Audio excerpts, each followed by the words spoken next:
Hello guys and welcome to my new video, and today we're going to be doing a class picking guide for all of the healers in patch 10.2. This is going to be a chill video because I made a document live on stream with viewers highlighting the negative things, the positive things for each healer, and I hope that this video is going to help a lot of people who are beginning their journey in 10.2 and they're unsure about which healer they want to play. This is not going to be a tier list. This is not going to look at the absolute power of every single healer. With this video, I hope to provide people with an overview of every single healer in hopes of you deciding which healer to main in 10.2 or giving you a better option, because not everyone has a chance of playing every single healer to decide which healer fits them the best. And if you like this type of content, please like and subscribe. It allows me to continue doing these videos. Let's go and get started with our first healer. Let's start with Restoration Druid, and you can see my Resto Druid right here on 10.2 PTO, and you can see the little notes that I have right here in terms of the positive things in terms of Restoration Druid, the negative things, and the things in between, highlighting somewhat subjective things. So they might not be negative, they might not be positive, depending on which gameplay you like. Because a lot of healers might not like healer DPS, a lot of healers might like melee, a lot of healers might like being ranged. So that's what I mean in terms of being neither positive nor negative. We're gonna start off with Restoration Druid, and the first positive thing is going to be, you can see it here, easier to play due to Grove Guardian's passive healing.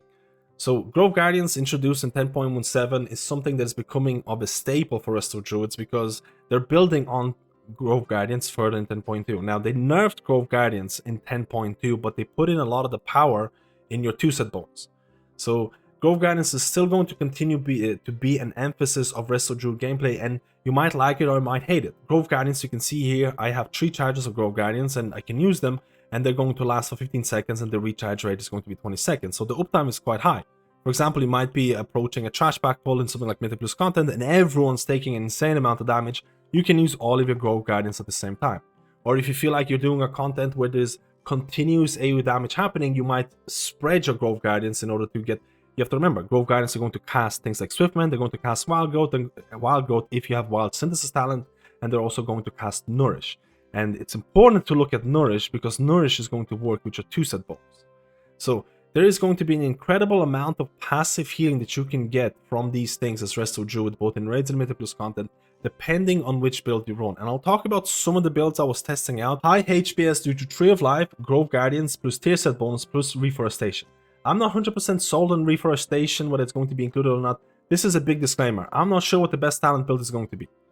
This is something that I actually did a kind of like a meme run in Mythic Plus because I wanted to try out Tree of Life, I wanted to try out Reforestation in terms of how much Grove Guardian healing I can do. Because you have to remember, if you run Tree of Life, you're going to be running something like Scenarios Guidance. Scenarios Guidance is going to spawn Grove Guardians every 10 seconds. With Reforestation, you're also going to go in Tree of Life and you're going to spawn Grove Guardian. So with this build, I was just kind of trying to see how much Grove Guardians I could do in Mythic Plus content and just see how much passive I can do, passive healing I can do. And you can see here, this is something like from my 20 Waker's Manor.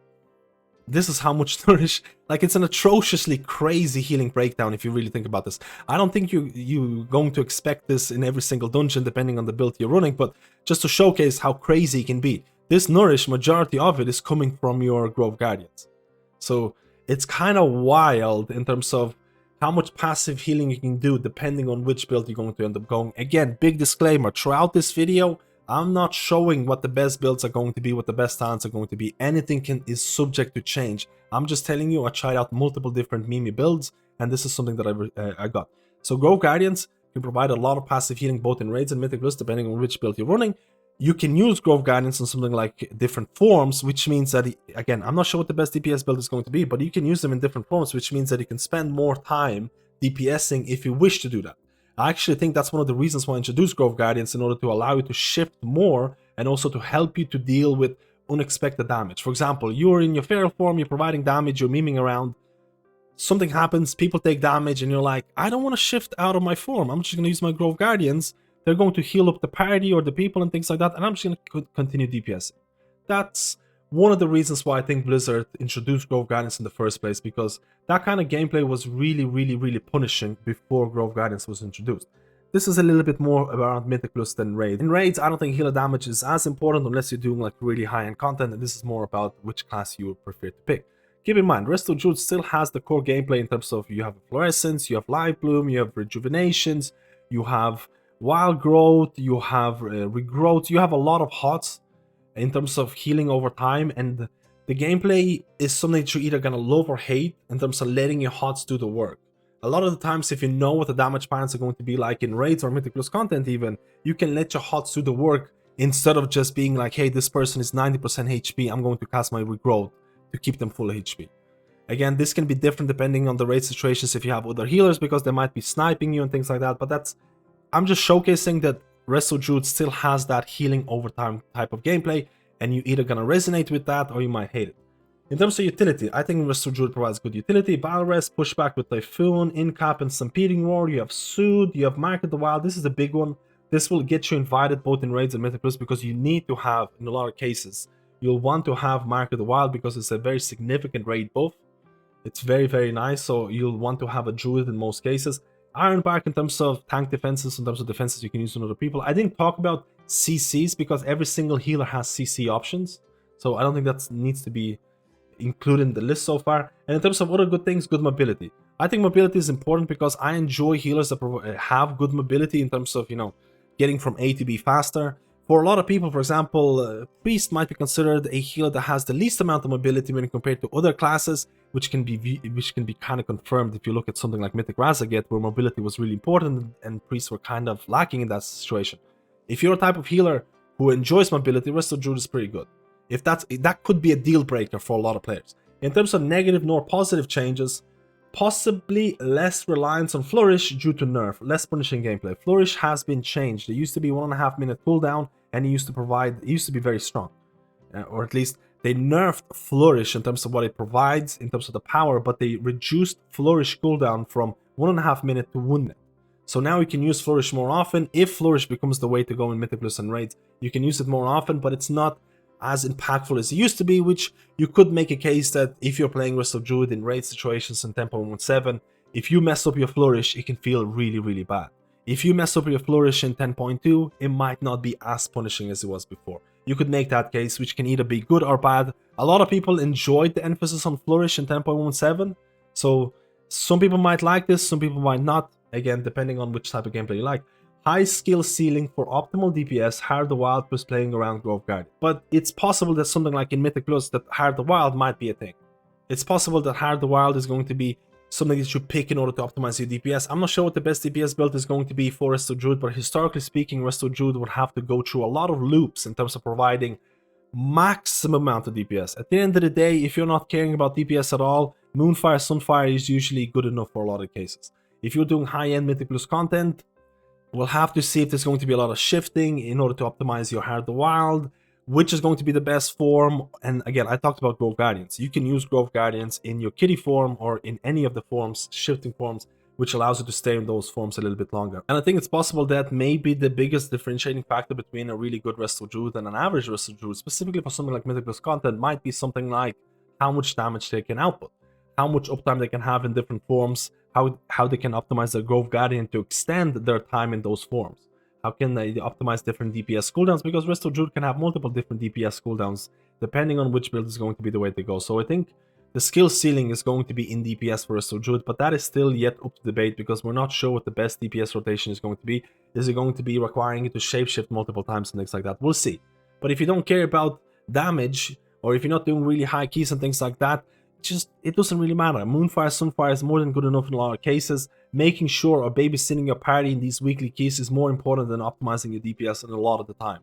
So I don't want people to focus too much on the DPS portion of this, but I think that the high skill ceiling for DPS is going to be something that some people are going to really enjoy, and some people might find it really off-putting. So this is why it's neither a positive nor negative. And the big disclaimer, I'm not sure what the best DPS build or DPS rotation is going to be, so this is subject to change. But historically speaking, high skill ceiling for Resto Druid DPS has existed for a very long time. Now, in terms of other things, hot playstyle, you either love it or hate it. I kind of talked about this. Resto Druid still has a lot of hots. You still rely on your hots. You can still let your hots do the work, and you're either gonna like it or hate it.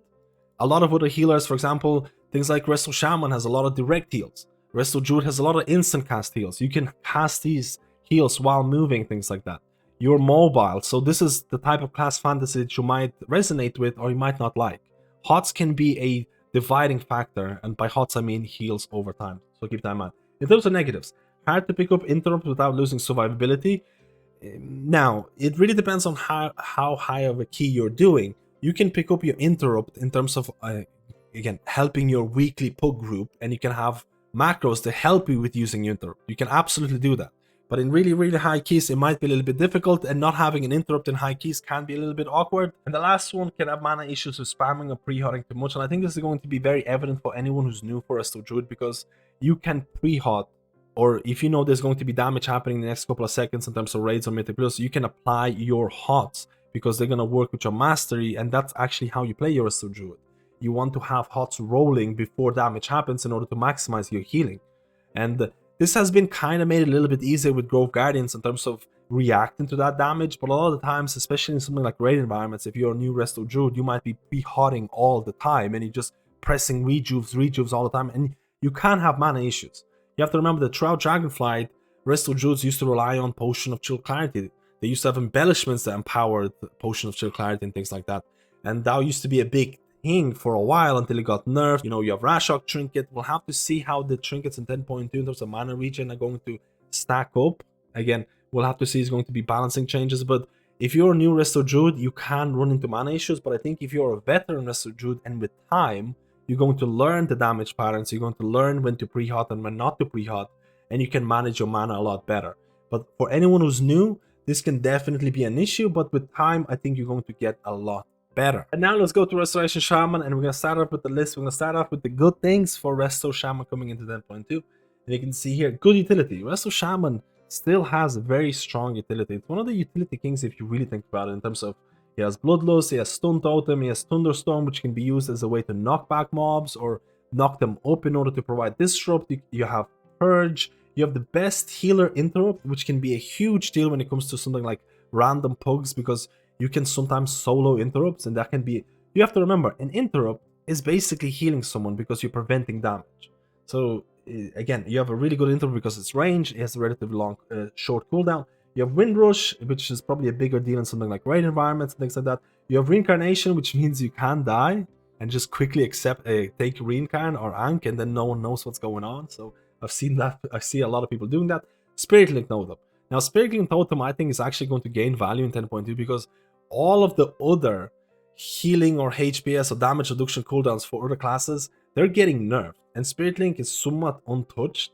So I think a lot of the times people might put too much emphasis on Spirit Link Totem, but the fact is that the Spirit Link Totem is not touched and all the other cooldowns are getting nerfed. I think Spirit Link Totem is going to gain a little bit value. APT in terms of Ancestral Protection Totem, something that can be very strong or usable in something like progression raid content, and you'll probably see people using this if there is going to be Resto Shamans and something like Race to World First and things like that.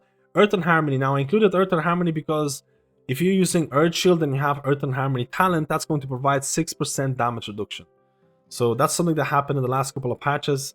Resto Shaman doesn't really have a defensive for a tank. A lot of times you might end up using Spirit Link as a defensive in order to prevent the tank from dying, but you have to remember, you have damage reduction.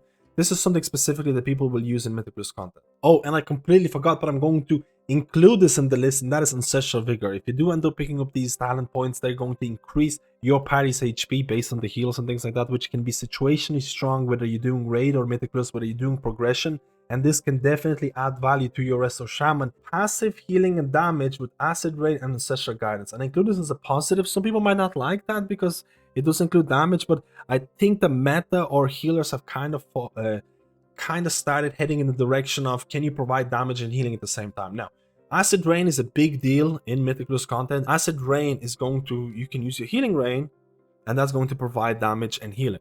And I think that's pretty cool in terms of, again, accounting for Resto Shaman DPS. It makes Healing Rain a lot more usable in Mythic Plus content. And I think we had a big issues with Resto Shaman Mythic Plus rotation being so limited, or being a fraction of what the Resto Shaman raid rotation would look like. And I think Acid Rain was another way of Blizzard making sure that you would use Healing Rain in Mythic Plus. You have to remember, Resto Shaman gameplay compared to something like Resto Druid, Resto Shaman has a lot more hard casting abilities. He has these relatively long heals and things like that. You do have Riptide, and Riptide is gaining in value depending on how you're going to play your tier set. You have instant cast abilities, but a lot of your heals are going to be longer casts. So that's going to be either a deal breaker or something that you enjoy or don't like. That's something to do with the class fantasy. Resto Druid has a lot more instant cast and things like that. So keep that in mind. In terms of other good things, good carry potential for pugs due to utility, especially lower content. And I want to include this because having things like Stone Totem, having things like Knockups, Disrupts, having things like Bloodlust, having things like Interrupt are huge when it comes to those lower mid, like plus 20 pugs or something like that, because you can really carry groups with the utility you have. And I think that's really important to note, because not everyone is going to be picking a healer to push plus 30 keys. And another positive, good healer for beginners, reactive healing, but can have high skill ceiling with Cloudburst Totem. So this is something that I wanted to say, that Resto Shaman can be relatively easy to pick up initially, because I don't think it's all that difficult in order to maximize your healing. Now, when I say maximize your healing, I do have to say, it is a reactive healer. You see someone take damage and you heal them, but Cloudburst Totem is something that is going to, if you really want to min-max Cloudburst Totem, because you can place your Cloudburst Totem and your healing, a portion of your healing, which includes overhealing, is going to go into your Cloudburst Totem. And then you can activate it. You can activate it early if you want. And in order to min-max Cloudburst Totem, you can have a pretty high skill ceiling as Resto Shaman.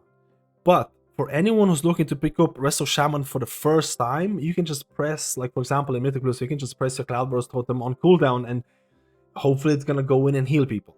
You can have a relatively lax usage of Cloudburst Totem when you first start playing your Resto Shaman, and you can still have a relatively good time. With time and knowledge, in order to min-max Cloudburst Totem, it can require a decent amount of skill. Believe me, it can require a decent amount of skill. You can have a lot of good time. There's going to be people who like Cloudburst Totem, and there's going to be people who hate Cloudburst Totem. That's something that's going to split people's opinions, because I actually believe the Resto Shaman's skill ceiling is highly increased if you run Cloudburst Totem. If you don't run Cloudburst Totem, your Resto Shaman healing is going to be a lot easier. You're just basically pressing, again, depending on content, you have like, you know, Riptides, Healing Rains, you have your Healing Surges, you have your Healing Waves, you have your Chain Heal, and we'll talk about the different builds that are emerging for Resto Shaman 10.2. In terms of neither positive nor negative, a lot of utility can be viewed as button bloat, because depending on the build, depending on which buttons you pick, you can have so many utility buttons that you can press depending on situation. It can feel somewhat overwhelming in terms of trying to keybind them. And a lot of people might feel like, yeah, I like having a lot of utility, but I also don't like keybinding them. That's something that you might have to consider, because if you, for example, pick a talent that is passive instead of an active talent, you're a type of person who prefers those passive talents. Resto Shaman, you know, you might be missing out on a lot of utility, because there's a lot of extra buttons that you can have that I don't even have in the build that I'm running right now. So neither good nor bad depending on the person. I include a Cloudburst Totem here, and I already covered it. You're either going to love Cloudburst Totem or you're going to hate this. Now, you keep in mind, Cloudburst Totem has been nerfed, and they did put more emphasis on Healing Stream Totem. I think Blizzard definitely has looked at the differentiation between Healing Stream Totem and Cloudburst Totem in patch 10.2. That's something that's probably going to be a deal breaker for a lot of people. Some shamans, I personally love Cloudburst Totem, and I would not play Resto Shaman without Cloudburst Totem, because it would feel a lot less min-maxy. But for a lot of other people, actually let me know, do you like Cloudburst Totem as Resto Shaman or not? I actually would love to hear your opinion. I want to see where the majority kind of lies. Hard casting playstyle, but generally very low APM, and this is something that I wanted to include. You as a shaman, you still have instant cast with Riptide and things like that, but you do have a lot of hard casting abilities, and because of this, your APM or actions per minute are relatively low. So if you're a type of player who doesn't like to click buttons if you play Holy Paladin, you know exactly what I mean. Holy Paladin has an extremely high APM in terms of actions per minute, and you're pressing buttons all the time. Like it can feel overwhelming. If you're a type of person who likes lower actions per minute, I think Resto Shaman is a good case for you in terms of maining 10.2. Now let's go to some of the negatives here. Tier set usually needs a lot of work to be good, as seen last season and possibly in 10.2. We've seen this happening, and I mentioned this in the last season. The tier set, a lot of people were thinking about not even using tier set. It got buffed multiple times, and then there were builds emerging around it. And I think the same thing is happening in 10.2 in terms of having a tier set that is going to have different values both in raids and Mythic Plus. It might change the way that you play your gameplay. It might change the way you play your Resto Shaman. It needs a lot of tuning to work. Force set bonus was very recently buffed because there was a lot of, depending on which build you're running, we're not using the force set bonus. There's a lot of negative things about the tier set, and the same exact things used to happen in the previous season, and it took a lot of tuning to make it work. we'll have to see if this is going to happen in 10.2, which can be a big deal because a tier set can really make or break your season as a certain healer. In terms of other things, have to play for the tier set and not with it. Now, a lot of people are going to be really confused with this. What I mean by this is that Resto Shaman, and I said this in the last 2 seasons, they got tier sets that basically change your gameplay, it changes your talent build, and you have to play differently to make that tier set work or make it usable. And if you don't want to play that way, then your tier set becomes really not as impactful as it should be. And I don't think that's a really good playstyle. And when I mean play with it, a lot of other classes get tier sets that complement their gameplay. You already play in the similar way, and you get a tier set that enhances your gameplay. So you feel like I can still play the same way that I did in 10.17, but I'm going to be doing more numbers because my tier set is going to enhance that. For Resto Shaman, it feels like I have to play for this tier set, I have to change everything, and I have to make this tier set work in order to make it feel like it's impactful. And that can be viewed, in my opinion, it can be viewed as a negative. Now, another negative thing can have big mana issues depending on the build, resurgence nerf. So there's been a lot of changes that are happening in 10.2 in terms of lowering the value of chain heal because resurgence was nerfed, your single target heals were buffed.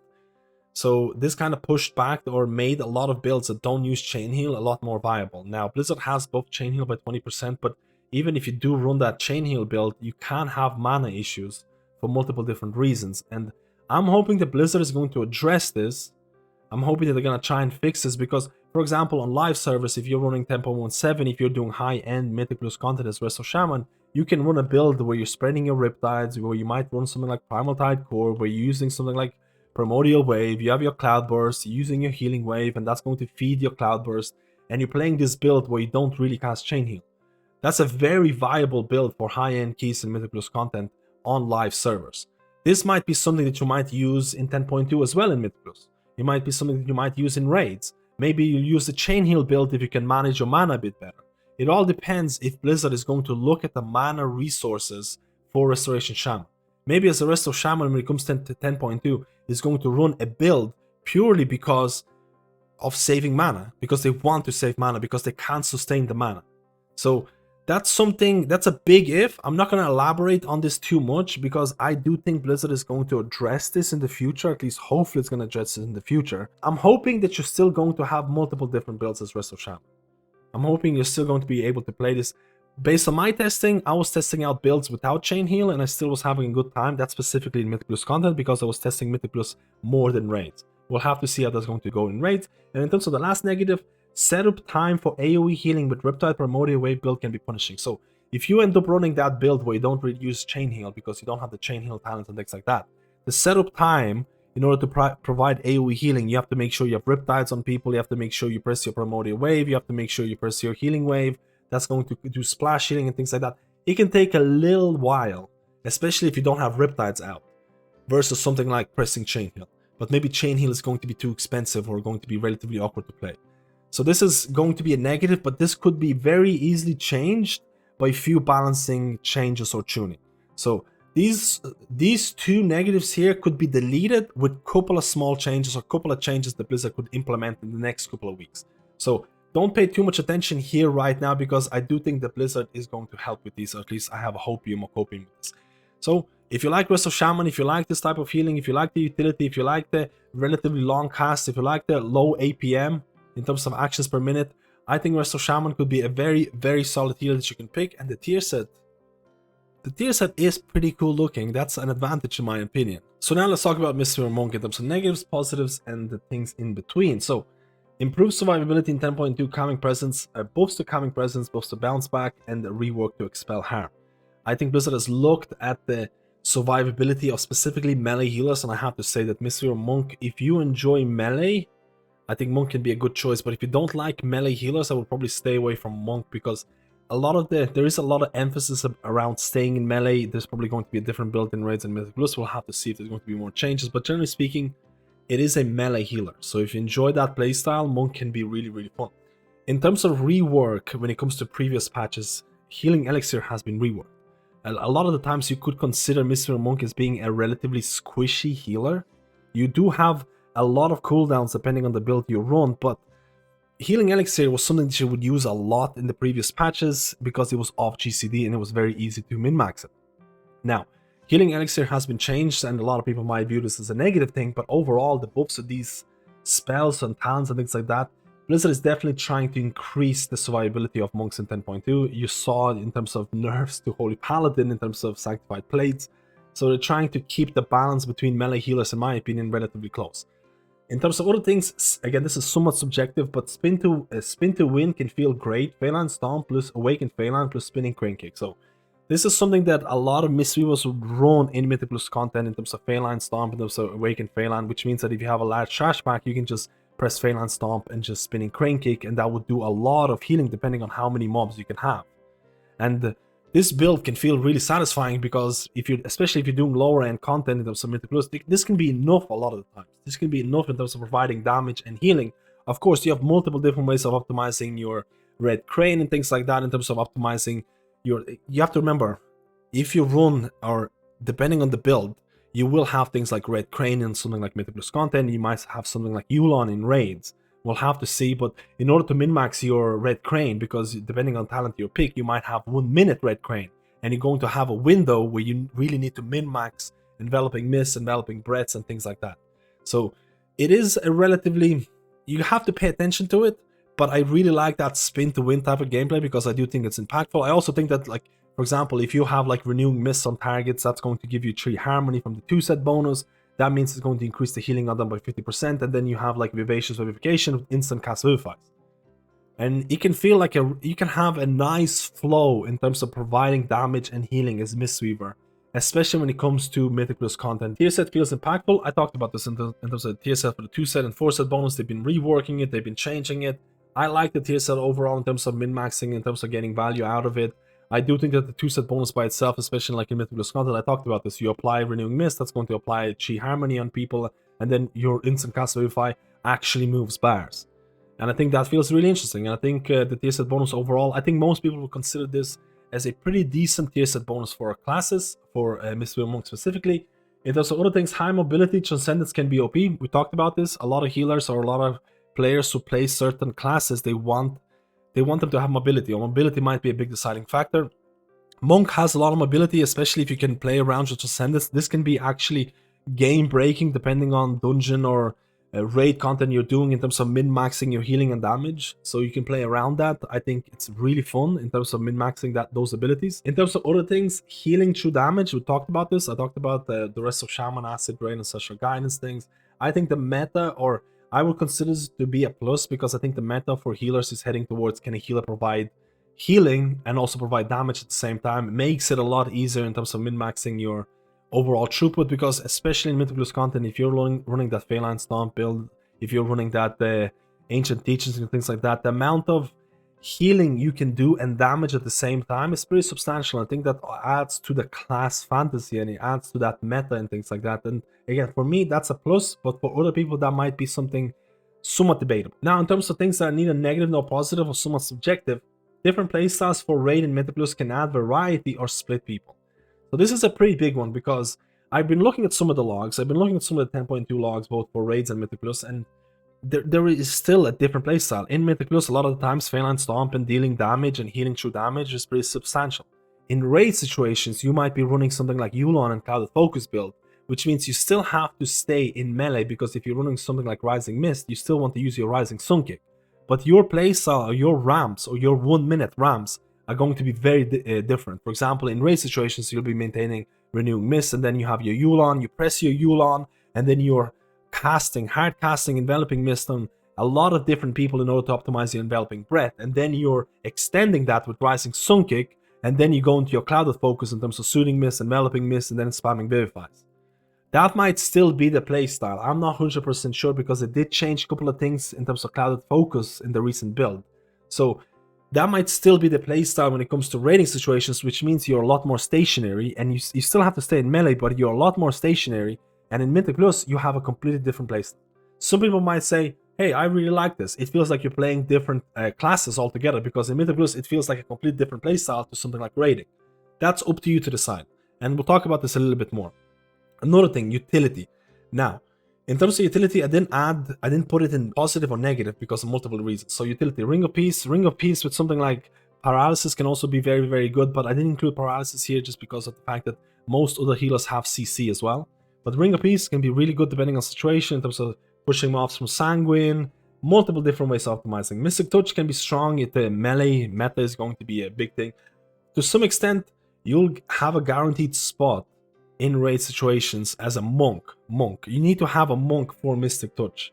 So that can be a pretty good way of guaranteeing a spot, but it really depends whether Brewmaster or Windwalker are good. In terms of instant cast stun is very good. Tiger's Lust can be situationally strong. Revival for this spell can gain value because Master Spell has been nerfed in terms of having longer cooldown. So you might end up using Revival for the spell factors both in raids and Mythic Plus. For Mythic Plus, for bursting weeks, for raids, maybe there's going to be Master Spell needs as well. So that's something to consider. In terms of generous, poor, and close to hard, I added them as utility aspects because a lot of people don't even know about them, so I wanted to include them in the video. Now, don't look at the talent build because I'm just memeing with a lot of different things, but generous poor, you and your allies within 10 yards take 4% reduced damage from area of effect attacks. And the same kind of thing in terms of close to hard, you and your allies within 10 yards have 8% increased healing taken from all sources. I included this because most people don't even know that monks provide that. Now, it's important to note I didn't include utility as a plus or minus because I still think it's still missing big utility items like Battle Res or Bloodlust. I think most of the Mistweaver monks or monks in general are just extremely saddened by the fact that Paladins received a Battle Res and Mistweaver didn't get it. And I think those big ticket items are preventing from Mistweaver to be viewed as a really strong or mandatory healer in all forms of content. Again, we talk about Mythic Plus. I do believe that in Mythic Plus, if you received Battle Res or Bloodlust, you would climb significantly in terms of people wanting you or giving you an invite, and that's going to be, I'm going to cover that as well. So, can have a high skill ceiling based on the build, have to stay in melee in Mythic Plus, and hard casting in raid with Clouded Focus build. If Clouded Focus build is going to be a thing in raid situations, you have to remember, there is a lot of hard casting in terms of enveloping mist, in terms of soothing mist, going into that, you know, that Clouded Focus ramp. If you have to move during that time, you're going to be extremely punished. You still have to stay in melee, and you still have to hard cast, which can be punishing if you have to move. And that's a big deal because during progression, especially in Mythic raiding, it can feel pretty painful. We'll have to see if Clouded Focus build is going to be the way to go. I mentioned this throughout the video that they did try to change a couple of things in terms of Clouded Focus. And in Mythic Plus, you're running that Feline Stomp build, you're doing a lot of healing through damage, and if you can't stay in melee, it can feel really punishing because you don't have melee range extension like something like Holy Paladin does in terms of talents. You have to remember, if you're, like for example, if a DPS warrior can't stay in melee because, let's say for example, the boss is really unfriendly towards melee and they have to move out, DPS warrior is going to lose out damage. If a Mistweaver can't stay in melee because they have to move out, there's a possibility someone might actually die. So there's a big punishing factor if you can't min-max your Mistweaver. The reason I didn't put this in positive negative right now because I think some people enjoy that high skill ceiling factor. Some people enjoy classes that require a lot of min-maxing in terms of providing the most optimal gameplay. So this is why I didn't include this in specifically there. But in terms of negative, for some people who don't like that skill factor, Feline build requires you to stay in melee, can be very punishing. If you can't, please extend melee range. This is my ask towards Blizzard. If they gave additional range to melee healers like Mistweaver Monk, I think it would make the gameplay less punishing and more interesting to play. But right now, it can definitely be a negative if you're someone who doesn't enjoy... Like, to be honest, if you don't like melee playstyle, I would definitely stay away from Monk. Because I still think it's one of those healers that... It's a healer for melee people. If you like melee, I think Mistweaver Monk is arguably one of the most fun melee healers right now. But there could be a couple of things made to make it more interesting and less punishing. And that is extension of melee range. Community perception, least played healer. Community perception for Mistweaver Monk is extremely atrocious. It's one of the least played healers out there. In order to make it S tier, in my opinion, in terms of 10.2, I don't want to talk about too much about the tier list and stuff like that, but if Blizzard added Bloodlust Battle Res, I think Mistweaver Monk would be viewed in a lot more favorable light. I believe that Mistweaver Monk will climb in 10.2 in terms of community perception. I think if you want to play Mistweaver Monk, 10.2 might actually be one of the best times to pick up Monk. And if you don't like that community perception, or if it still stays somewhat bad, you can still run your own keys in the worst case situation. And then lastly, raid playstyle can be very punishing, having to move during CF ramp. We talked about this. The skill, you either like the skill ceiling of that Clouded Focus ramp build in raids, or you either really hate the fact that if you're about to ramp, you're about to cast your enveloping mist, and then you have to move and just basically everything ruined. this might be a deal breaker. So just keep that in mind. Possibly multiple different playstyles for Monk in Raid and Mythic Plus. It's still a melee healer, and it's getting a little bit more survivability, or Blizzard is adding more survivability to their class. But if you don't like that melee playstyle, if you don't like, again, we talked about this multiple times, if you don't like the multiple different playstyles or builds that are emerging or are still persistent, I would stay away from Monk. But overall, I think Monk for me is one of the most fun healers in 10.2, and I hope the community perception is going to rise. And now let's go to Preservation Evoker, the positives, negatives, and everything in between. So the positives for Preservation Evoker: one of the easiest healer DPS rotation, amazing AoE burst DPS, and 2-set adds to it. So in terms of damage, I don't want to focus too much on damage of healers, because a lot of healers are not going to play a healer in order to provide damage. But you have to be aware of the fact that if you want to min-max your healer in high-end content, damage is going to play a part. And I think for Preservation Evoker, you have arguably one of the easiest DPS rotations. Just pressing Firebread during AoE Trash Pack pull is pretty insane. You saw that Living Flame. That's my 2-set bonus activating. The 2-set bonus actually adds towards your damage, and the 2-set bonus is actually significant enough. It's actually pretty significant change in terms of how much Essence Burst you're adding, in terms of how you can spend your Essence Bursts. But generally speaking, one of the biggest advantages to Preservation Evoker is that their DPS rotation is so simplistic, and the amount of damage you can provide is so high.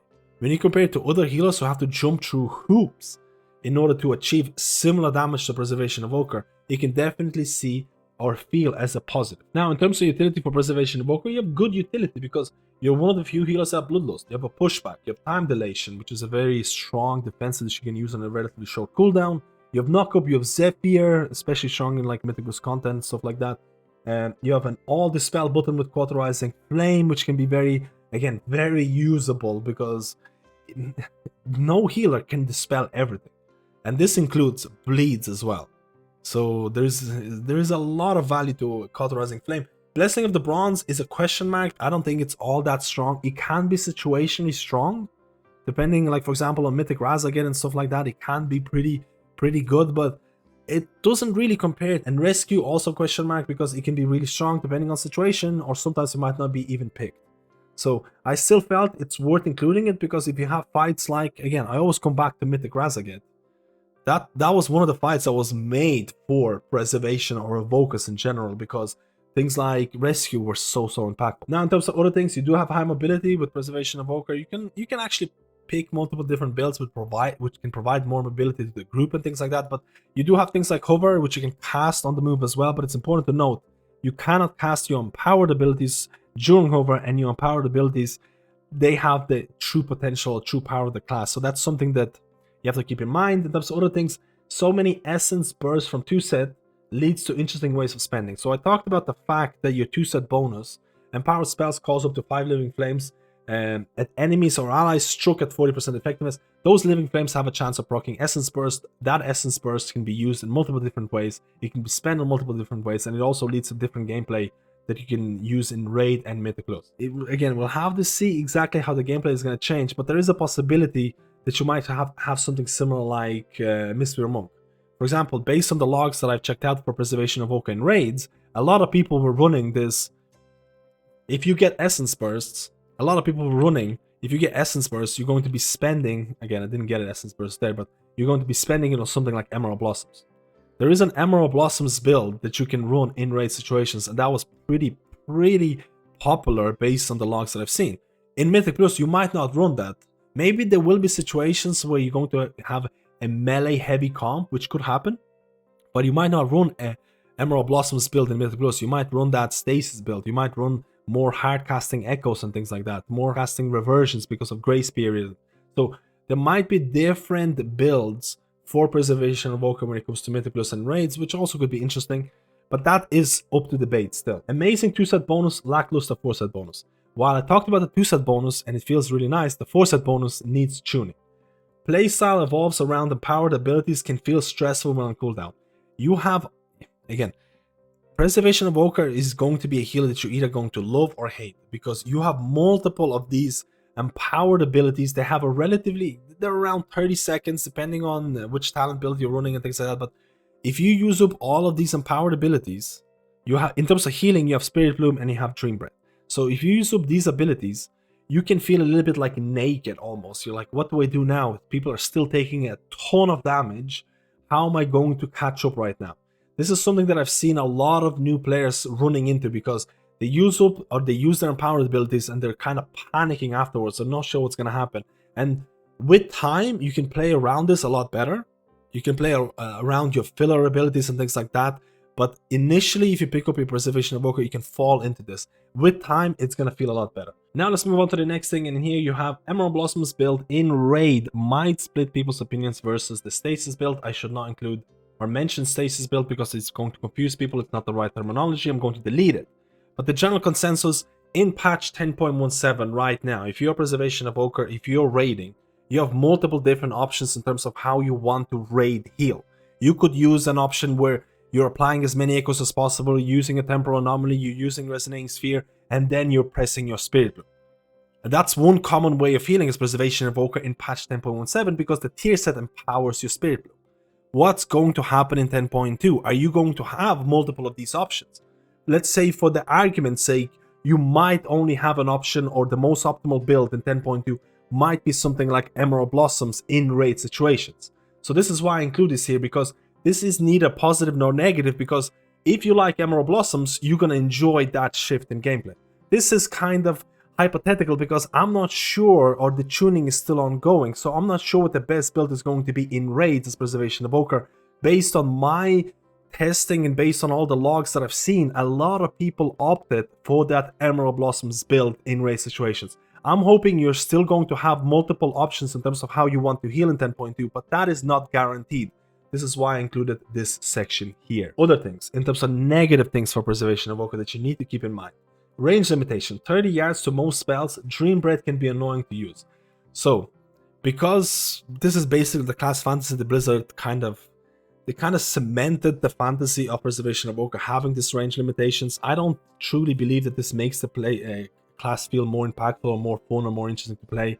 I actually really don't like this range limitation because it means that if your healing throughput and damage throughput and everything is the same to other healers, that just means like, why would you bring an Evoker that has range limitations versus other healers that don't have range limitations? So it almost feels like if you're making a class that has this limitation, that means this class has to have other advantages. And sometimes Blizzard doesn't really do that. But overall, again, we talked about Dream Breath. This Dream Breath can be pretty strong depending on how many points you end up putting into this. But if you're doing something like Mythic Plus content, in Mythic Plus content it can be really, really annoying. Like, for example, you could have a Hunter who's standing, you can have the whole group who's standing here, and then a Hunter is standing all the way back. And you can't really hit them unless you go further, and unless you go behind them. And that can be really awkward to min-max sometimes. That can definitely be a deal breaker if you don't like these range limitations. Another thing, augmentation might still be mandatory. I talked about this a little bit in the previous tier list. I don't want to talk about too much here, but if you're looking to do high-end content, Augmentation Evoker could steal your spot because they might be like, hey, augmentation is so much better, why don't you just play augmentation? This could definitely happen in really high-end Mythic Plus or really high-end raiding content, but that doesn't matter because this is a class picking guide. If you want the healer for the first time and if you enjoy Preservation Evoker, you should play Preservation Evoker. Another downside, drag their form is horrific. This is subjective, but honestly, I've spent so much gold on trying to get rid of this form and things like that. Just a quick tip, because I get asked this all the time: get Atomic Recalibrator, and then you can change your form. This is going to last for quite a bit. I get this question asked every single time I show footage of Preservation Evoker. And the last thing, spreading echoes is harder in 10.2 because of Resonating Sphere nerf. But also, if you look at this, so they nerfed Resonating Sphere, but if you look at this, spreading echoes is harder in 10.2 because of Resonating Sphere nerf. This is a negative, but the positive is so many essence bursts from 2-set bonus leads to interesting ways of spending it. So I feel like these kind of cancel each other out. Overall, I think if you like this empowered play style of Preservation Evoker, I think the 2-set bonus is really powerful and changes the way how you play, or in terms of gives you interesting ways of spending your essence burst. I think your DPS rotation is really simplistic. I think you can, if you like empowered abilities and you're not put off by the range limitations, I think Evoker can be a solid choice in 10.2. Now let's go to Holy Paladin in terms of positive, negatives, and the things in between. So positives. Good utility. Holy Paladin does provide a lot of good utility, especially given the fact that they got Battle Res in this expansion. They have disrupts in terms of stuns, in terms of blinding light. They have immunity, which can be very situationally strong. They have damage reduction cooldowns in terms of aura mastery, devo aura. It has been nerfed a little bit, but it's still damage reduction. You have bop and freedom, again, situationally very strong if you use them properly. You have 1 minute sack, and you have auras. Now, I talked about, we have to mention auras a little bit, especially in raid situation, because devotion aura and retribution aura could be something that you want in raid to min-max your buffs. So that could guarantee you a spot depending on how strong the class is going to be. So there is multiple different utility items that Holy Paladin provides in terms of another positive melee healer, but can step out of melee range without losing too much. Big difference between Mistweaver Monk. If you're running Mistweaver Monk, Phalanx Stomp build in Mythic Plus content, you kind of have to stay in melee in order to provide a lot of healing. For Holy Paladin, you don't really have to do that outside of like using something like Crusader Strike or providing consecration or using like interrupts. There's a couple of things that you should stay in melee for. But if you can't stay in melee, you're not really punished all that much. So if you have to step out for a little bit, for example, there's some bad mechanic happening in Mythic Plus and you're like, I can't stay in melee, I have to go out, you can still provide a lot of healing, you can still have a good time. Mistweaver Monk is punished a lot more than Holy Paladin, and this is why I put this as a positive thing. You also have things that increase your range in terms of talents, in terms of your melee range and stuff like that. So that is, I think Mistweaver Monk should have something similar in terms of melee range increase, but we talked about Monk already. In terms of other positives, short cooldowns allow you to respond to different situations. Class feels like it's made for Mythic Plus. This is specifically for Mythic Plus because since the rework in patch 10.15, you receive things like Daybreak. There's just been a lot of emphasis on... The best way to put this is that you will have most likely a cooldown for every single situation, especially when it comes to Mythic Plus content, because you also have different ways of providing damage and healing.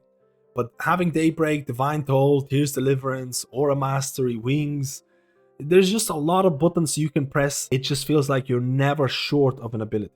And this is especially true in Mythic Plus content, and this is why Holy Paladins are viewed as a real meta healers ever since the rework, because they're just... The rework has been specifically good for Mythic Plus, in my opinion. In terms of other things, still has strong survivability. I didn't get to test this too much, but Sanctified Plates did get nerfed, but I still feel you do have strong defensives, you have immunity, you're still a healer, a melee healer that has strong survivability if you know how to use it. So I would still say it still has strong survivability, but I didn't get to test it too much after the Sanctified Plate nerfs. This is something just my assumption. In terms of neither negative nor positive, cooldowns can be used for different situations, for DPS or healing, plus reset glimmers with Daybreak. So for example, if you're approaching a trash pack pull in Mythic Plus content, use Divine Toll, you apply glimmers on everything and you're like, wait. There's going to be a lot of healing needed. I need to apply glimmers on friendly targets. I don't want to split my damage and healing for this.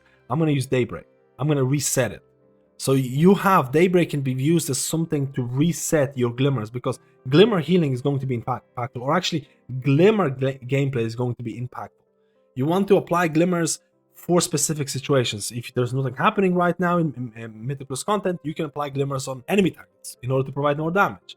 If there is going to be a lot of damage happening, you can provide glimmers or Holy Shock and provide glimmers on your friendly targets. And Daybreak can be viewed as something to reset that, in case you messed up or you want to change your focus. And I think that's really interesting, especially if you're a type of player who enjoys having options of providing damage. Holy Paladin is one of those. There's so many of your abilities as Holy Paladin that can be used for healing or damage. It's actually kind of crazy when you think about this. But of course, it's important to note that when I'm talking about applying damage and things like that, that's primarily Mythic Plus content. In raid situations, you will probably have a bit of a different use in terms of Daybreak and Divine Toll, because you're most likely going to be trying to optimize your HPS. So your gameplay for Mythic Plus and raids, or in terms of your Glimmer applications, might look very different in terms of where you're looking to optimize healing or damage. And I think that's an interesting aspect of Holy Paladin. In terms of other things, extremely high APM, neither negative nor positive, because if you like a healer that always clicks buttons, like you're going to be clicking buttons all of the time, it's an extremely high APM healer. You're pressing buttons all the time, you're doing something, you're healing, you're damaging, it's just so much going on. If you like that playstyle, it's going to be interesting. If you don't like pressing buttons all the time like that, this might be a negative thing. This is This is why I placed it here. So sacrifice healing to do good damage. I already talked about this. You can use your divine toll to apply glimmers on enemies. You can use this. You can use holy shocks for enemies. There's just so many different ways that you can optimize your damage, but you will have to sacrifice a portion of your healing to do that. And Blizzard has been nerfing holy paladins ever since 10.15. So we'll have to see where their damage and healing throughput is going to be in 10.2, but I'm pretty sure it's going to be still very decent. In terms of other things, it's less mobility or less mobile. I guess I could say that. You still have horse and things like that, but I placed this here. Why run when you can immune? And this is something, for example, if you get caught out and this boss in raid is about to do a big frontal and you're about to die, and you have to move out, you don't have your horsey, you can just bubble. So why run when you can just immune? This is not going to work all the time, but this is why I don't think it's a negative nor positive. You can still play around the mobility of Holy Paladin, but that's debatable. Let me know how you feel about this. In terms of negatives for Holy Paladin, Holy Power spenders can feel lackluster, especially without Blessing of Dawn. So this is something that existed for quite a while in terms of Blizzard has been nerfing a lot of things, but Holy Power spenders in terms of your Light of Dawn, in terms of Word of Glory. Word of Glory did get buff, a small buff a while back, but your Holy Power spenders can sometimes feel a little bit lackluster in terms of the healing that it provides, especially if you don't have this buff right here. This buff right here, Blessing of Dawn, your next Holy Power spending ability deals 30% more increased damage and healing. If you have this buff, it feels more significant, but if you don't have this and then you press your Holy Power spender, you can be like, wow, that just tickled somebody. So that's something to keep in mind. In terms of hard casting can take away from melee gameplay. This is specifically for players who enjoy melee. I still consider Holy Paladin to be melee because it is classified as a melee healer. You don't have to. You don't get punished by not staying in melee that much. But if you, like for example, if you're doing Mythic Plus content, you still have so many instant cast abilities. You also have to remember that Blizzard has buffed single target healing for every single healer. And for Holy Paladin, they buffed specifically Holy Light and Flash of Light, which is actually one of the reasons why it contributed to that lack of power in terms of Holy Power spenders, because your hard casting abilities feel more powerful in patch 10.2. I don't personally like when you're doing Mythic Plus or Raid content and you're staying in melee, you're casting all of your instant cast abilities, and then you're like, oh hey, I'm gonna cast Flash of Light right now. I think that takes away from the fluidity of the melee gameplay that Holy Paladin kind of has. I don't think it's a deal breaker, but for me it's a negative. It might not be negative for you. Depending on the build, you can feel button bloat. Now, e.g., I said merge Hand of Divinity and Tears. I kind of mentioned this here because we'll talk about Discipline Priest. Discipline Priest abilities, some of them have been removed and some of them have been merged. For example, Discipline Priest can proc Schism by pressing Mind Blast. I think the same thing could be applied to some of the abilities for Holy Paladin, because a lot of the time you might use Hand of Divinity with Tears to extend Tears, because you have Boundless Salvation. So I don't think it's the worst case situation to merge them together, but this might not be a popular opinion. Let me know how you feel about this. I do think, depending on the build that you run, you could feel like you're struggling to keybind certain abilities because you have so many abilities. But at the same time, most of those abilities feel pretty impactful to press. So how do you feel? Should you have a lot of buttons that feel impactful, or should you merge some of these buttons? And would that provide a more fun gameplay? Let me know how you feel. Probably going to split a lot of people's opinions here. And then losing powerful Holy Prism and Light's Hammer due to tier in 10.2. This is something that's going to happen because you're going to be picking up the new tier set. The new tier set, in terms of the 2-set bonus, I think it feels pretty fun to play. It adds additional value to Holy Shock. The 4-set bonus could be more imaginative in my opinion, but you're going to be losing your previous tier set bonus, which made your Holy Prism in Mythic Plus really powerful, or an actual button that you could feel, or Light's Hammer in raids feel like a cooldown. You're losing that. You need to get used to that playstyle. If you played Holy Paladin in the previous patches, you'll definitely feel the loss of that button, depending on which content you're doing. How do you feel about the tier set bonus? Do you think new tier set bonus is more fun to play than the previous tier set bonus? Let me know how you feel. But overall, Holy Paladin, I still feel it's one of those healers. It is a melee healer. You still have really high APM, so many buttons to press. You have multiple ways of dealing damage. You have multiple ways of dealing healing. Your Daybreak can be used as a reset. It has still a lot of spot healing and things like that. It still has a lot of utility. I think Holy Paladin is still a very fun healer to play.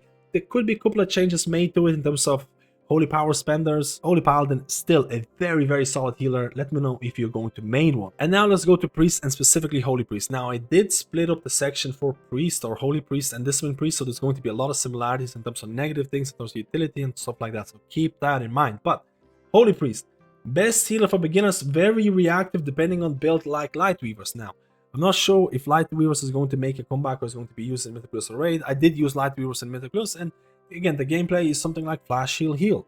There is, Lightweaver is, in my opinion, a much better version of Flash Concentration back in the day. Flash Concentration felt a lot more churey.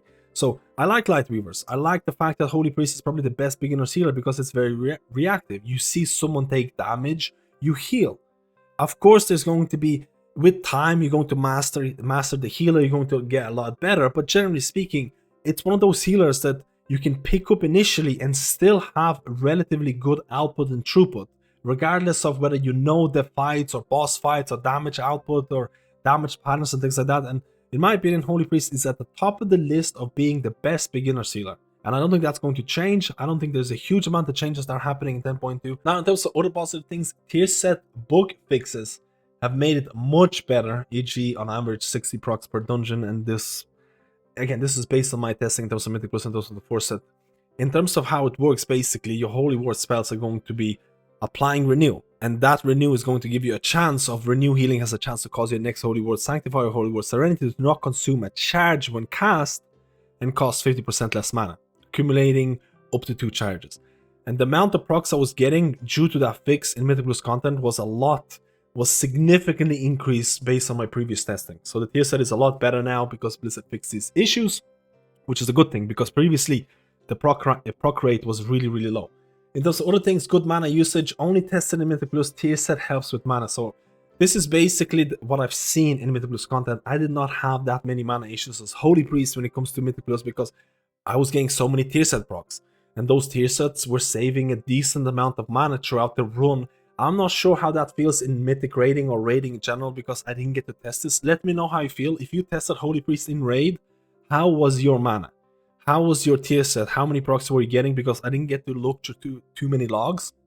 But in Mythic Plus, I did not have that many mana issues, which is a big deal because Blizzard is focusing on mana as a resource for healers in 10.2, which is honestly probably, it's not that fun, but that's what Blizzard is heading. Now let's look at things that need a negative, positive, and we're going to talk about utility.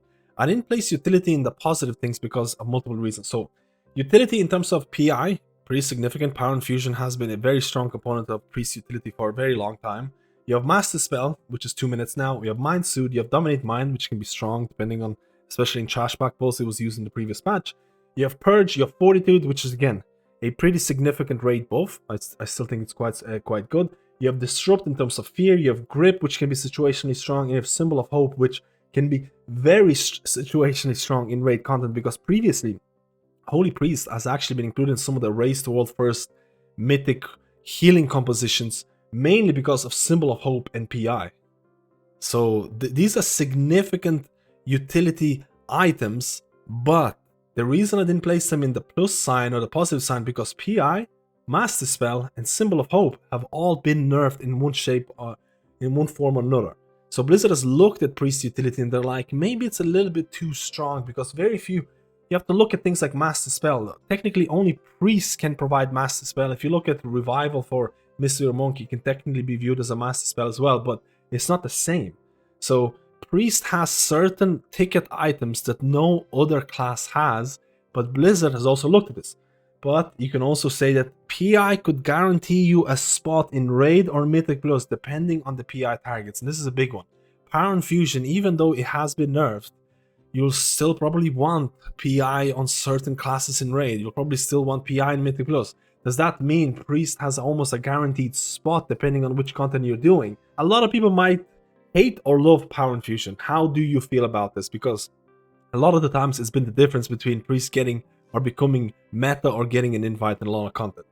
In terms of other things, limited healing through damage. Now I didn't place this in minus or plus in terms of positive or negative because a lot of people don't care about damage as a healer, and that's, again, it's depending on the player you are, depending on which content you're doing. But unlike other healers, something like Mistweaver Monk and things like that, where you're healing through damage, Holy Priest doesn't really have a lot of options here. If shit hits the fan and everyone needs to be healed, you're gonna have to heal them. You're gonna sacrifice a certain portion of your DPS. You do have things like Halo, and you do have like Divine Star and stuff like that. You have a couple of talents and a couple of things that you can use, and they're going to do damage and healing at the same time, but it's not really comparable to either your counterpart in terms of Discipline Priest, who actually does a lot of healing through damage.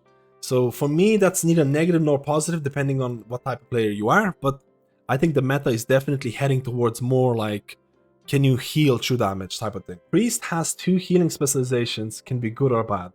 And this is a bit of a bait, because I think historically speaking, if you pick a Priest as your main healer, and like, let's say for example in the previous patches, Holy Priest was actually pretty meta in Shadowlands, at the end of Shadowlands and things like that. So a lot of Discipline Priests might be like, who are doing high content, they'll be like, you kind of have to re-roll to, or have to play Holy Priest because Holy Priest is better. And those Discipline Priests would hate that. And the same exact thing can be said about a lot of times Discipline Priest was meta and Holy Priest would be like, can you, or your raid leader might be like, can you re-roll or play Discipline instead? That can happen a lot of the times if you're doing higher end content, and sometimes having multiple specs doesn't mean you have freedom of choice. Again, it's very subjective depending on the content you're doing. The same exact thing can be said for things like Preservation Evoker and Augmentation Evoker. Even though they're not the same roles, Augmentation Evoker can be so overpowered that all of your Preservation Evokers might be pushed towards playing Augmentation. So even though having 2 healing specs can be viewed as an advantage, it can also be viewed as a disadvantage in the higher content if you don't like both of the specs, if you know what I'm saying here. At the end of the day, if you're a new healer who's looking to play a healer for the first time, I still think Priest is the best choice, because you have 2 healing specs. You won't be forced to play, if you're not doing high content, you won't be forced to play one or the other. You can just pick. Do I want to play a reactive healer like Holy Priest? Again, reactive healer. You see someone take damage, you heal them. Holy Priest is great at that. It's really, really great. And the tier set bonus, you'll be using a lot of your Holy Word spells and hopefully getting procs from them. Your renew healing is also going to be increased. So the negatives in terms of Holy Priest, immobile compared to other healers, that's definitely true, especially when you consider, again, we go back to Mythic Razaget, where mobility was the defining factor of being invited to the actual fight. Priests really lacked that, and they really needed rescues and stuff like that. So if you don't, or if you like healers that have high mobility, don't get me wrong, you still have things like Feather and stuff like that to deal with increased mobility and stuff like that, but generally speaking, Priest mobility is not comparable to something like Mistweaver Monk or Preservation Evoker. Lastly, in terms of negatives, no interrupt. You're the only healer who cannot spec into interrupt. Certain other healers find it hard to spec into interrupt, like Resto Druid, but they still have the option. Is my utility, these things here, are they good enough, or are they strong enough to cover the fact that I do not have an interrupt? And I believe that in high-end content, especially like in the current Season 2 and things like that, where Priests or Discipline Priests are really strong, a lot of the organized groups are looking at their utility and they're like, yeah, we can have PI, we can have Master Spell, that's good enough. We can communicate, we don't need an interrupt from Priest. We can cover that. But if you're looking at these weekly keys where people might be very disorganized, not having an interrupt can actually be a pretty big deal in terms of trying to carry your group. So definitely negative, but overall, guys, Priest, in my opinion, Holy Priest, is by far the best beginner healer in terms of how hard it is to pick up for the first time and do well. I think you can pick up Priest, have a good time. I'm not sure how Priest is going to end up in terms of pure HPS, in terms of, again, I looked through some of the logs. Again, anything can change in terms of throughput and stuff like that, but if you like this click and heal type of healer, I think Holy Priest is the best, because with Priest, you also have an option of swapping to Discipline. So now let's go to Discipline Priest in terms of negatives, positives, and things in between. Again, there's going to be a lot of things that overlap with Holy Priest because I did separate them together. I could have merged them to some extent, but things that are positive for Discipline Priest, one of the best DPS healers in 10.2. Again, if you're playing Discipline Priest, you know exactly how the healing works. You are doing damage and you are healing through damage with things like Atonement.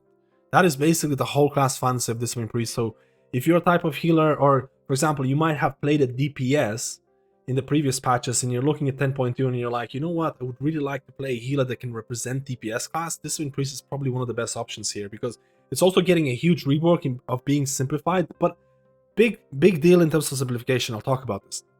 But overall, Discipline really does pump damage right now. I'm pretty sure Blizzard is going to look at that and have a bit of a tuning change, because it's really doing a lot of damage. They have nerfed a couple of things in terms of Holy Nova and things like that, but overall it's kind of pumping. Now in terms of other positive things, less setup time to heal through DPS. So we talked about the fact that you are a healer that provides damage and heals through damage, through atonements and things like that, and that's important to acknowledge.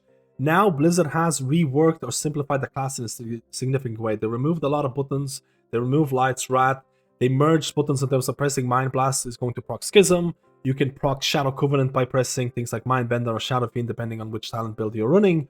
So your button bloat is kind of disappearing a little bit. So you have more emphasis on things like Smite because of the tier set bonus. The gameplay is going to require, or there's going to be less buttons to press before you can actually start healing through damage. And if you look at the positives and negatives here, you can see here that I have less setup time to heal through DPS, but the negative is no instant cast Radiances when compared to Season 2. In Season 2, you had instant cast powered Radiance, which made, I think the gameplay was really fun. But that's kind of cancelled out by the fact that you have to press less buttons to start doing your ramps and healing through damage. So I don't think it's groundbreaking, I don't think it's a deal breaker that you don't have instant cast Radiances. Would I like to have this? I would, but I think Blizzard is against that, because we'll have to see, there might be a couple of changes. But overall, you definitely have a more simplified gameplay for Discipline Priest, and this is going to split people's opinions, because I think some people like the complexity that Disc had, but in my opinion, I think the reason why they decided to rework Disc is because of the raid ramp rotation, specifically Evangelism ramp rotation that you had in previous patches. It felt very convoluted in the amount of buttons you have to press in a specific sequence, and I think they decided to kind of reduce the button bloat because of that. I think that's probably one of the primary reasons they decided to have a look at it. And overall, I've been having a good time as Discipline Priest, even though you have more emphasis on Smite. I don't really mind that. I do miss instant cast Radiances, but it's not a deal breaker for me. In terms of other things, healing through damage, again, that's a positive to me. I feel like a lot of healers are getting abilities, or their gameplay is evolving around the fact that they can heal through damage. And that's something that's happening in retail. It's not really a thing in Classic and stuff like that, but you've seen this in a lot of healers in Mistweaver Monk. There's a lot of this, and Discipline Priest is one of the first healers that actually did healing through damage. So I also said that if you're a DPS player looking to start healing for the first time, this Priest might actually be something that you're kind of comfortable with. Something to consider. In terms of other things, new talents like Ultimate Penitence, that's a plus to me, because Ultimate Penitence, look at the animation here. It is absolutely insane. It's been buffed every single week because the tuning has been really, really weird. We'll have to see if it's going to be usable in Mythicals and raids, but honestly, it feels fun to use, and if it's going to be impactful enough, I'm all for it. I'm all for new talents and things like that. Something new to experiment, something new to play with, something different that you had before. In terms of negatives, no positives. We talked about this already. The utility, PI, Master Spell 2 minutes, Mind Suit, Dominate Mind, Purge, Fortitude, Disrupt. In terms of fear, you have Grip. We talked about Pain Suppression. Pain Suppression can be very good. You can have multiple charges depending on the talent. And you have damage reduction to Power Word Barrier or Lenience. Now, Power Word Barrier damage reduction has been reduced a little bit, so that's something to consider. But overall, you do have damage reduction. In terms of other things, simplified gameplay, more emphasis on Smite. Spells merged or removed. We talked about this. I didn't put this in a plus or a minus in terms of negative or positive, because this is going to split people's opinions. In my personal opinion, this probably should be a plus, especially because of how the raiding rotation was looking, but it's up to you to decide. In terms of other things, shields are part of your rotation in Class Fantasy, so one of the things that separate Discipline Priest from other healers is the fact your shields, they feel impactful depending on the build you're running and things like that. It can definitely help you in terms of providing or saving people's lives, especially if there's a big hit happening. I like shields, especially if you're playing Wrath right now. If you play Discipline Priest, of course, you're not going to have Discipline Priest from Wrath levels of shielding, but shieldings are still part of your rotation in Class Fantasy, which for me is a positive, but again, it's kind of like subjective. And Priest has 2 healing specs, can be good or bad. I already covered that. If you're a hardcore Discipline Priest who's doing really high-end content, and Holy Priest is actually a better option, you might be asked to play Holy Priest, and that could be pretty depressing. We talked about this in the Holy Priest. A lot of the times having 2 healing specs can be a negative if you're doing high-end content and your spec is not performing well, but if you're not doing high-end content, having 2 specs or 2 healing specs is very, very fun or a good way to keep the class interesting. So neither good or bad, depending on which content you're doing. And in terms of negative, immobile compared to other healers, we talked about this. Your mobility is not the same. You still have options in terms of mobility, in terms of feather and stuff like that. But a lot of priests might actually be running something like Goblin for that Goblin jump because they want that extra mobility. So that's something to consider. It has no interrupt. The only healing class that has no interrupt. Is your utility big enough to offset the fact that you have no interrupt? We'll have to see in 10.2. And we talked about no instant cast radiance when compared to Season 2. We talked about that. That's kind of offset by the fact that you have less setup time to heal through DPS.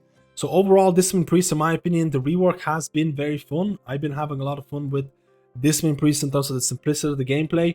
We'll have to look at the HPS output. But if I'm willing to bet that Discipline Priest is going to be the most hyped healer. It's going to be a lot more approachable to a lot of players who are playing healing for the first time. But I still have to tell you, this is a proactive healer, especially in something like raid environments. You need to know when damage is happening, and you need to apply your atonements before the damage happens in order to optimize your healing. So if you don't know how to do that, you're going to have a bad time as Discipline Priest in raids. That does not change. You might have less buttons to press, but you still have to know when damage happens in raid environments. So it's still a hard class to play. It has less buttons to press, but it's still hard to play if you don't know how the bosses work. It's a little bit different in Mythic Plus. It's a little less punishing in Mythic Plus, but in raids you still need to know. You still need to study bosses and things like that. Overall, arguably one of the most fun healers in terms of reworks, but it's going to split people's opinions. Guys, thank you so much for watching this video. I know it was very, very long, but I wanted to cover every single healer when it comes to gameplay and things like that for patch 10.2. But keep in mind, Blizzard could nerf or buff certain talents, and then the gameplay for that class could completely change. Anything is still open to interpretation. I just wanted to give you basic gist of where the gameplay is heading, or based on my research in terms of looking through logs, in terms of testing where the gameplay is still looking to be strong. At the end of the day, a lot of the time what happens when a new patch launches, that maybe within a couple of weeks a new gameplay emerges that is completely different and more optimal. That has happened so many times. So even though I cover certain gameplay changes here, that does not mean that is going to be the main gameplay when 10.2 launches. A big disclaimer, because I don't want people to be disappointed in case something changes. But overall, let me know how you feel about this video. Like and subscribe, because this takes me ages to do. And I'll see you in my next guide.